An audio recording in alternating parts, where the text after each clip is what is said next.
You know what time it is! You know what time it is! E-S-E-L-E-S-E-L! And you know what underdogs is? It's a hungry dog. And the second tick away, and the Eagles are alive! Eagles fans everywhere, this is for you! Let the celebration begin! What's going on, everyone? 2-0, 2-0, 2-0. Another win in the books, baby. Welcome to Wingin It. As always, I'm Andrew, and I'm joined by my two other A brothers, Ali and Aleks. I'll flip things over to them shortly because these two little stud muffins were at the football game. And I would love to hear about how this home opener went from their perspective. But first, obviously, housekeeping, please. As always, if you haven't yet, please give us a follow on all of the social mediums that you possibly can, or at least just pick one or two that you want to follow us on. We are on Instagram, so please, shoot us a follow there. We're on YouTube. You can look at our beautiful faces if you don't want to just listen to our voices. You can find our podcast on Spotify, on Apple. Then again, Facebook and SoundCloud for the older people out there, if that's the easiest thing for you to do.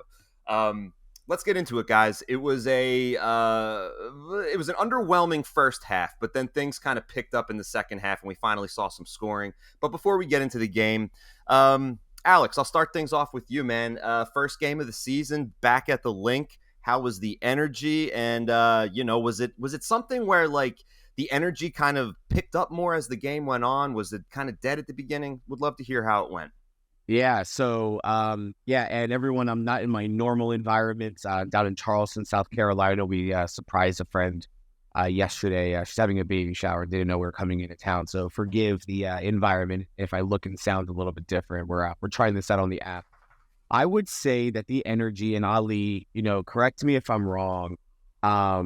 Dude, the player introduction, this light show, this sync with the app was out of this world. I've never seen anything like it. Oh yeah, so tell me about this. The sync with the app. What was that all about? Yeah, so there's a Philadelphia Eagles app, and when you're in the stadium, you can do certain things with it. But I've always had it because that's where you get your tickets from. Everything's paperless now, so you have to access it through the Eagles app. It's where you get your tickets, transfer them, and everything. So they did this event called Light Up the Link, and basically you allow your phone to sync with everyone else's phone in the stadium, and you press this record button, so everyone's phone in unison is accessing the phone's flashlight, and it's blinking at the same exact time with the music that's playing around and everything. But they installed new bulbs this year because it was regular white, and then it went to pitch black, and then it went to this hue of green. They had the Drake and Eminem song. I forget what song it's called. It may not mean nothing to you. Understand? So they had that running out. It was wild. And then I look up at Ali, and I'm like, they brought a freaking eagle into the link. There's eagles flying around during the national anthem. The place went nuts, and I would say that we kept that energy because halfway through the first quarter, we started booing. We came for a show. We were excited. They had an eagle flying around. Eagles by 1,000. Don't give us this performance offense. We want to see something really good. So I think the energy was there throughout the whole game. Ali, what was your thoughts on the kind of seating situation, the energy, pregame show, all of that? Aleks, I think you summarized everything pretty spectacularly. For all of our listeners on Spotify and Apple Podcasts and SoundCloud, this is another reason why you should come join us on YouTube, because through the miracles of modern day video editing, some of the recordings that I took of that light show will be on our YouTube page on this episode. So I completely agree with the sentiment that Aleks shared. After that light show, I had chills. Yes. Once the eagle came out, first of all, the eagle was released right above our heads. If you have not seen a bald eagle up close, that is a massive animal. I didn't realize how large they were until one of them was literally 30 feet above my head flying down onto the field. After that introduction, after the national anthem, everyone thought we were going to destroy the Minnesota Vikings. Yeah. And then after the first drive, when it stalled out in the red zone, I believe it was in the red zone, and we ended up kicking a field goal, we started getting a little nervous. And then when the defense came back and got the ball back from us, or for us, and our offense came out and stalled again, you could start to see that the nervousness in the audience, in the crowd, was starting to transform into a realization that there is still an issue going on with our offense. We cannot find a rhythm. And I don't know if they mentioned it on the broadcast, but we started booing halfway through the first quarter. But thankfully, again, things picked up over the course of the remainder of the game. Amen. I kind of don't want to wait anymore. I'd like to get right into these. I'd like to start off with the two downs, if we can. So hit me with that sound drop, Ali. Hit the music. Aleks and Andrews, 2 up, 2 down.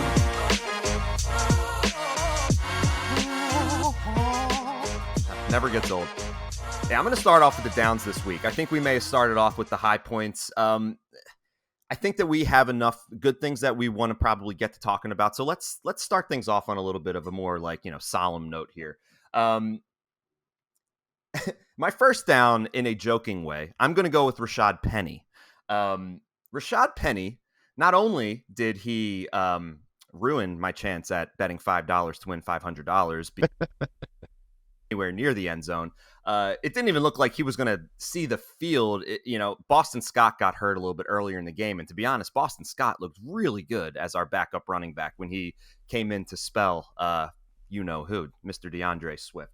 Rashad Penny not only looked slow as molasses out there, he also got called the A.J. Brown touchdown got called back because of I'm assuming it was a holding call on Penny. I don't remember the exact call, but it was on Rashad Penny. And A.J. Brown is on 2 of my fantasy teams. So not only did Rashad Penny not do anything for himself, which would have won me some money, no, he then got in the way of a player that I also needed to do well, and the touchdown got called back. So that's my first down. My next down, on a more serious note, is the start of this game and the passing offense, at least for the first half. And Aleks, feel free to also elaborate. I will allow you to also utilize this as a down. In the first, now maybe the second quarter, I started sending some text messages out. I know I sent it to our group chat. I also sent it to another group of friends. And they didn't take very kindly to it. But I texted and I said, Jalen looks like absolute garbage. I didn't use the word garbage. I used a different word. But I said, he does not look good. And they were like, oh, you're such an Eagles fan. You're so reactionary. It's like, it's been 5 quarters and you're already, complaining about how the team looks, even though we haven't lost a game. And I'm just like, I understand that. But what I see right now is Jalen Hurts from 2 years ago. I see somebody who is not making all of the reads. He's making one read and then taking off. And when he's taking off, he's only getting a handful of yardage. So it doesn't even look like it's this pre-planned thing. It's just like, I'm going to drop back. I'm going to look for an open receiver. If they're not open, I'm going to take off. It did not work. And then even the throws that he did make were off target. He had the early interception, and even the long pass to Devontae Smith down the field, the first one, was behind him. I think Jalen may have gotten hit a little bit as he threw it, but if he would have led him, that was an easy 6 right there. So I was very worried in the first half of the game just with the play calling, because it took us forever to establish the run game, and the pass game was just non-existent. We were unable to move the football. Thank God the Vikings were shooting themselves in the foot, turning the ball over, and we were able to just kind of keep it close. But yeah, those are my 2 downs, and specifically really just wanted to – the first half offense or the first quarter play calling was just really, really frustrating. So yeah, Aleks, I'll kick it over to you. Yeah, I'm going to piggyback off of that second down with, I'm worried about synergy within our wide receiving core, also including Dallas Goedert. There's something to be said when it's painfully obvious that the quarterback is forcing balls to individuals. And we even saw Devonta Smith and A.J. Brown get into an altercation on the sideline. It could have been non-related to anything going on. But I start to worry because I think the one thing that the Eagles brought us last year was an enormous amount of chemistry, right? Like Jalen Hurts is the godfather to A.J. Brown's daughter, right? Like you want to talk about close friendship and everything. To see anything that's being tarnished as a result of somebody not getting touches on their team, regardless if it's play calling or quarterback calling, that's very concerning because you see it all the time in the NFL. All-star receivers want to go to different teams. They want to go to a team that's going to be, in their eyes better. And I just don't want to see that happen with the Philadelphia Eagles. So I agree with you, Andrew. I don't know if someone is in his ears, if Brian Johnson's like, hey, we need to get the ball to Dallas Goedert, and he's throwing for a 3-yard gain. I mean, I don't have my monitors up in front of me right now. I'm running this all on the phone, but I think Dallas Goedert had how many attempts did he have? Like 13 attempts, and it was like it was like 2 yards a catch or something ridiculous on the yards for it. Yeah, looking here, he had 6 receptions for 22 yards, which was that's under 4 yards a reception. So, it's it awful. wasn't anything It's downfield. awful. It was just little dink and dunk type of passes to him. And he was targeted about 7 times during the game. Yep. Yeah, and then also, to kind of, drill that point a little bit further, last week, the thing that worked for us on our opening scripted drive was the run game. And the fact that we went past, it seems like 8 or 9 times in a row, and that may be a little bit of an exaggeration, was ridiculous to me. So yeah, I was not happy with the performance, the play calling, and anything else. So yeah, that's those are my downs to kind of take that off of you. Synergy within the wide receiving core, echoing also the play calling as well. Drew, I can't get behind your first down. I mean, our run game was almost flawless. So to say that Rashad Penny, I'm sorry, but I can't call that an Eagles. I call that an Andrew down. Definitely an Andrew down. I can't call it an Eagles down though. But regarding the synergy and the chemistry with our passing offense, Jalen Hurts ended the night 18 for 23, 193 yards, a touchdown, and an interception.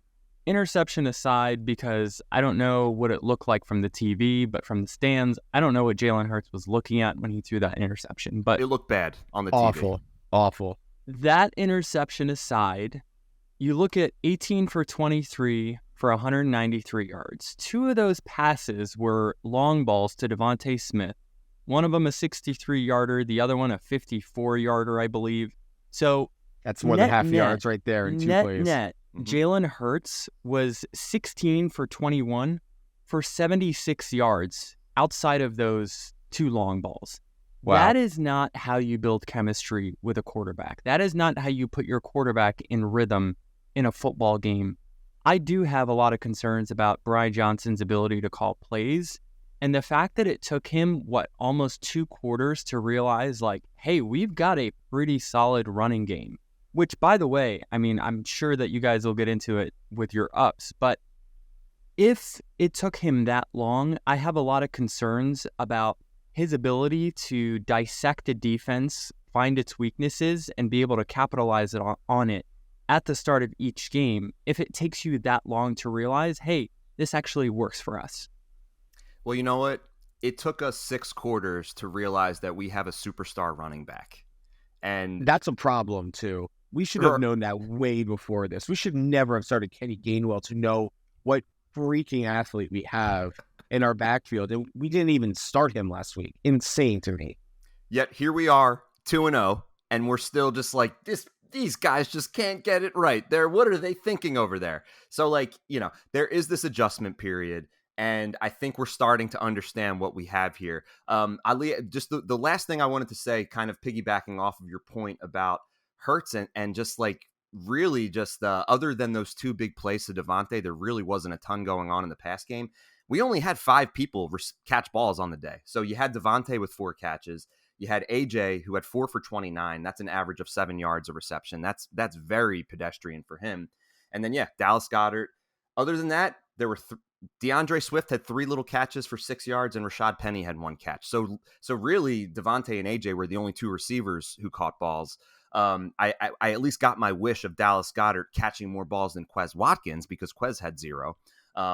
So anyway, it is interesting to look at the box score and just see 5 names. Quez was receiving. out by the end. I think Quez was out the bottom by the end of the first quarter. I think you're quarter. right. Yeah, because I did see an awful lot of Zacchaeus out there, so I figured maybe something was going on with. Also, Quez. why do we have all these wide receiver 3s and 4s wearing 13? Like, stop wearing 13 in Philadelphia.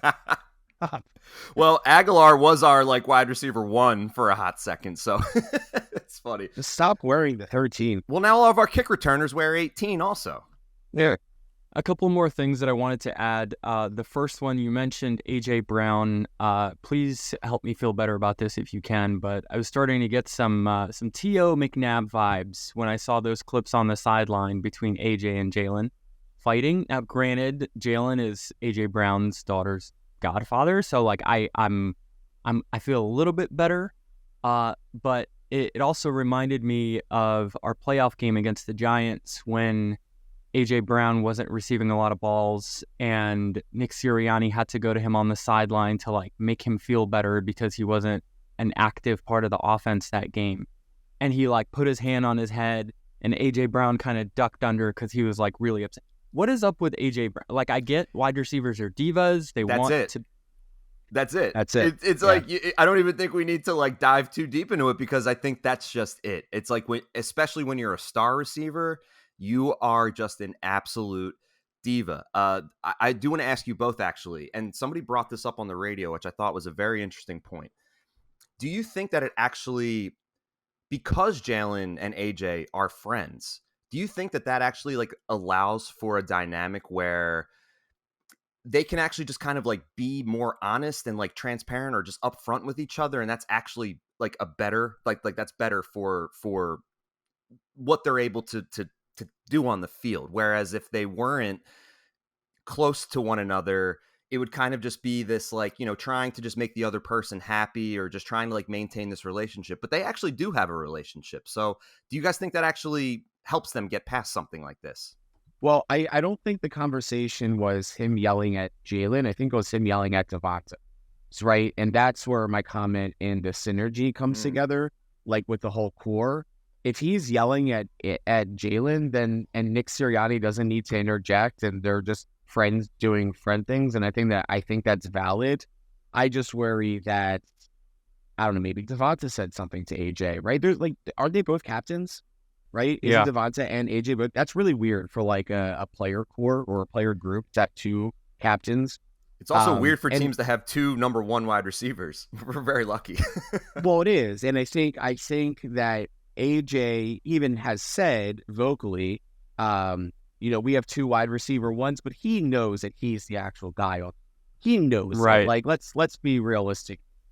And Devonta Smith is incredible, but if I was a betting, I would take AJ Brown over Devonta, and I think AJ understands that. So I do think maybe he's starting to see something. Maybe Devonta's hey, who is wide receiver 1 now? And then they kind of break it up on the sidelines, or we may all be overthinking this, and it's a moment of passion, and it's going to be something that gets everyone riled up. I think about the Alec Boe moment where the crowd is just eating into him, and he says, I effing hate this place. And then here he is on the world's biggest stage and says, I love Philadelphia. I effing love this place. So, maybe it could just be that. It's overreaction. The media loves stuff like this. We're technically sports media. It's a talking point. It's accountability, too. Like Bohm was just he's I said it.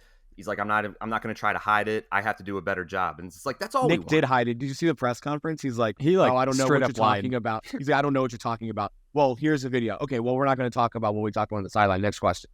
I respect that. Yeah. Guys, the second thing that I wanted to highlight is the injuries that we sustained in our secondary during the game. I'm quickly recognizing how lucky we were last year to be not hit by the injury bug the way that we're getting injured this year. I mean, already we've lost James Bradbury, Reed Blankenship, Avonte Maddox. Some of them will be back. We'll be fine. Yeah. Well, in any case, Well, that to leads me train. perfectly to my first up, Ali. So thank you for handing that off. We have 11 days now. We have, that's not an up from a viewership perspective. I obviously want an Eagles game to be sooner than 11 days, but this at least gives Reed Blankenship, this gives Bradbury, this gives players some time to heal up. And I'm going to also just kind of add one more little tidbit onto there. The fact that, look, the Patriots and the Vikings were two games that when we looked at the schedule, I know, Alex, you had the Patriots winning, which was kind of like tongue-in-cheek. I think you still probably thought that the Eagles were going to win, but I appreciate that you were just like, Yeah, you know it was. I'm a little worried. It was. Yeah, So, yeah. but the reality is that we looked at these first two games of the season as games that the Eagles should win. And we know that the Eagles have a difficult schedule this year. So taking care of business against teams that you need to beat, I don't care if it's by 2 points or if it's by 30 points. We're winning the games that we need to, and that's really important. And also with Aaron Rodgers going down, that also does make the prospects of that Jets game look much better for the Eagles. But, these first 4 or 5 weeks of the season are all the games that we really need to win. So we have the Buccaneers coming up next. We have the Commanders. We have the Rams. Then we have the Jets. After that, it starts to get a little difficult with the Dolphins. You got the Cowboys. You got the Chiefs. So this is good that we're winning the games that we need to. My second up, I don't want to take DeAndre Swift from you, man. So I'm not going to. I'm going to highlight the D line. I love this defensive line. And they are making me feel better about the lack of linebacker depth that we have because of our ability to at least show that we've been able to stop the run. And we're seeing Jordan Davis get sacks. We're seeing Jalen Carter bringing pressure. Hassan Reddick doesn't have any sacks yet, but him and Joshua Perspiration, and Josh Sweat are bringing the pressure. Kirk Cousins has played the Eagles enough to where he knows he needs to get the ball out of his hand quickly. Otherwise, he's going to get smushed. So we were bringing constant pressure. We saw how much that was affecting Kirk at the beginning of the game. And so, he still got his, right? He still put up the numbers. They were playing from behind. We did a very good job of predicting. It was kind of obvious, but Justin Jefferson and TJ Hawkinson both crushed it as we expected. But the defensive line looks mean. They look hungry. Let's keep them healthy. And they look disciplined, Andrew. Those hits were clean.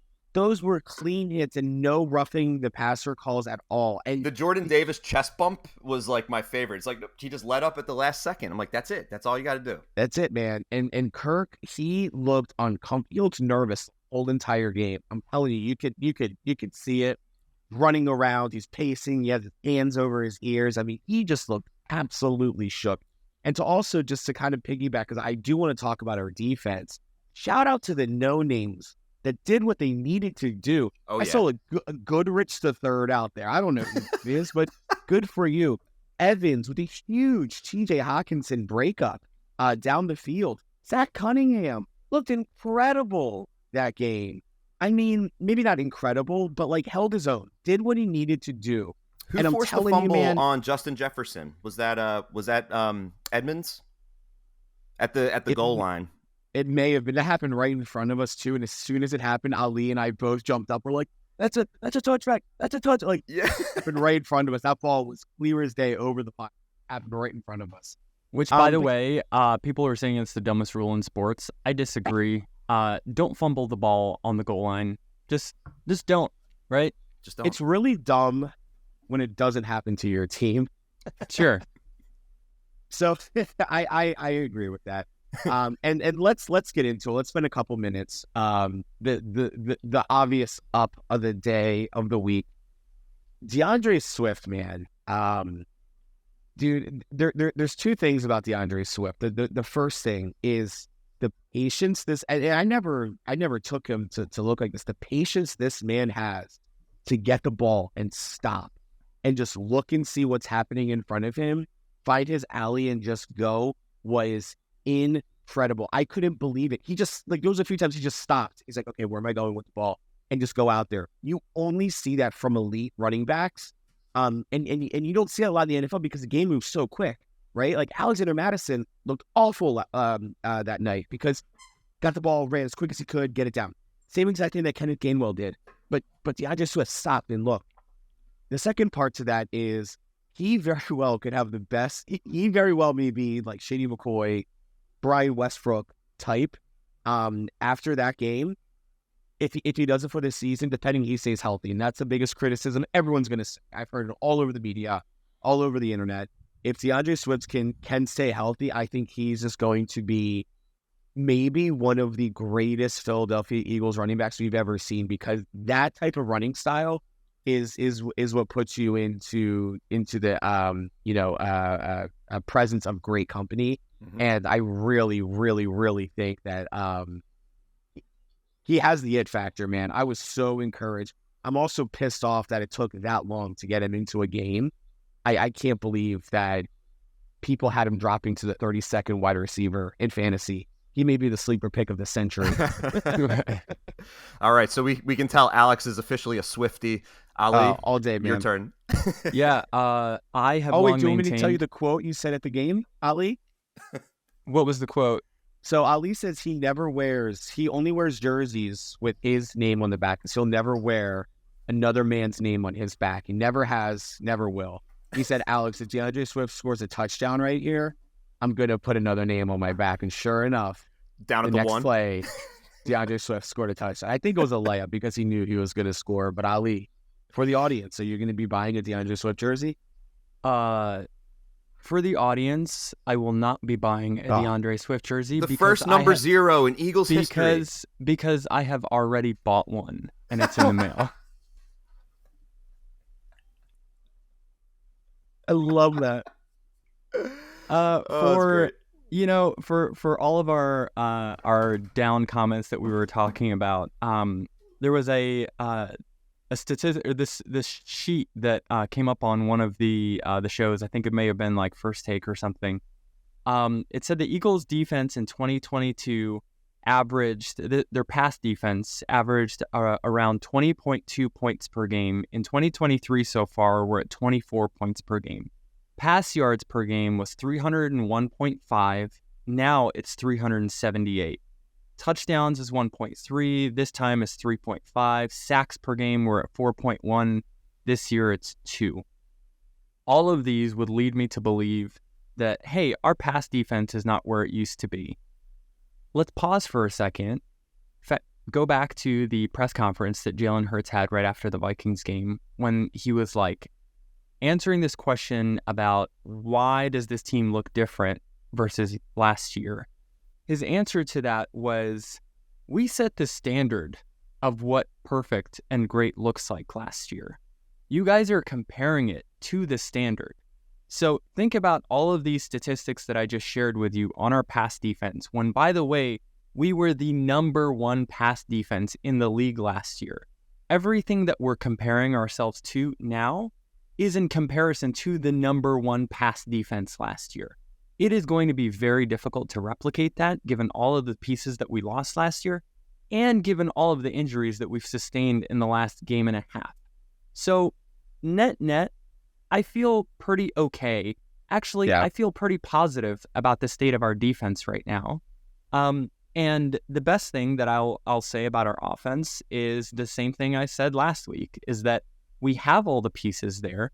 Jalen is very capable of being able to deliver accurate balls, feel the pocket out, move out when he needs to. So this isn't a question of talent. This is a question of play calling. So if we can get that right, I feel pretty confident over the next 5-6 weeks. Yeah, could not agree more. The talent hasn't changed dramatically enough, especially on the offensive side of the ball, that you would expect a regression. The coordinators have changed a lot. And we know that head coach is self-aware enough to say, hey, I'm not doing the play calling, and he's going to be relying on the OC to do it. And Brian Johnson is out to prove himself. I just want to make sure that stop running the QB draws. just stop running the QB draws. But I think that's the biggest thing. I did look at you at the game, Ali, and said, man, I miss Shane a lot right now. Drew, you're about to say something. Here's where the talent has changed, though, in comparison to last year. I would argue that the quarterbacks that we're going to be going against this year are in a different echelon than the quarterbacks we saw last year. Aleks, I believe maybe halfway through the season, you and I did an episode where we literally just we listed every single quarterback that the Eagles were going to be facing last year. Yeah. And honestly, Kirk Cousins might have been the best quarterback on that list. This year, you're going against Patty Mahomes. You're going against Josh Allen, even though I know Ali. They both lost, Yeah. by the way. Trash. But you're going against Tua. We're lucky we're not going against Rodgers. The division is still highly questionable with Dak and Daniel Jones and Sam Howell. So none of those guys get me very afraid. But I do still think that there are enough quarterbacks that we're seeing this year to where our pass defense is probably in a little bit more trouble than they were last year. But that is a good point about Jalen just saying, you're just comparing everything to the standard that was set last year.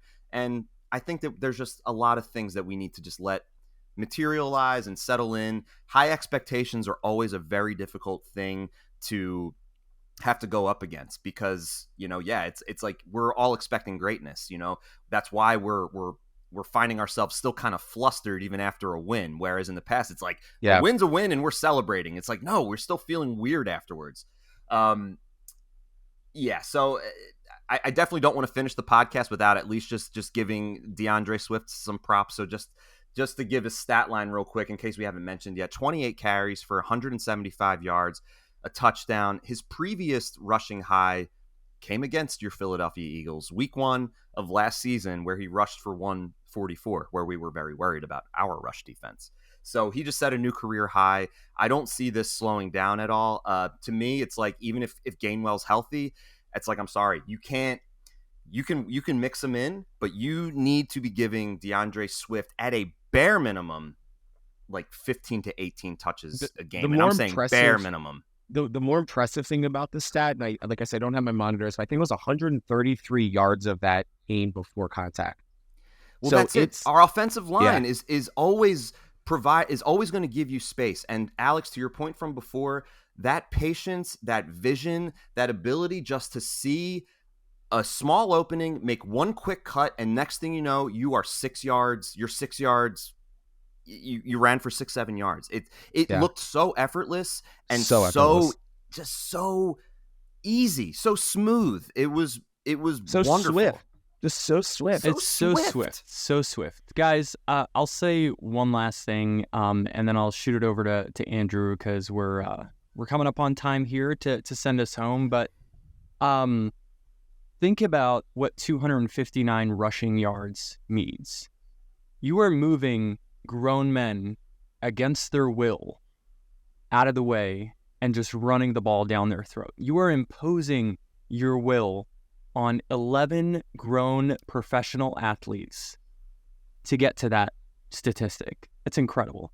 And I don't know how we can't do that or why we shouldn't do that every single game.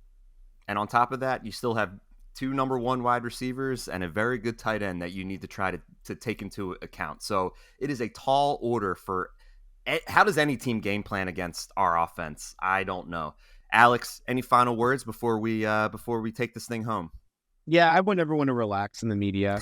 It's very unlikely to see a whole entire fan base upset about a team that's 2-0, and we do have a few easy games upcoming. We very well could this whole thing 6-0 before we really start getting into our really difficult part of the schedule. I want to remind everyone that I know we compare ourselves a lot to last year.